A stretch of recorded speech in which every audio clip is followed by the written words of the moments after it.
Camera on है, camera off.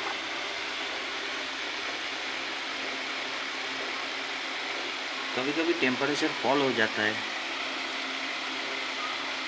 कि थोड़ा सा उधर एक्सट्रूडर पर्जिंग करने के बाद फिर से वो हो जाता है, शुरू हो जाता है।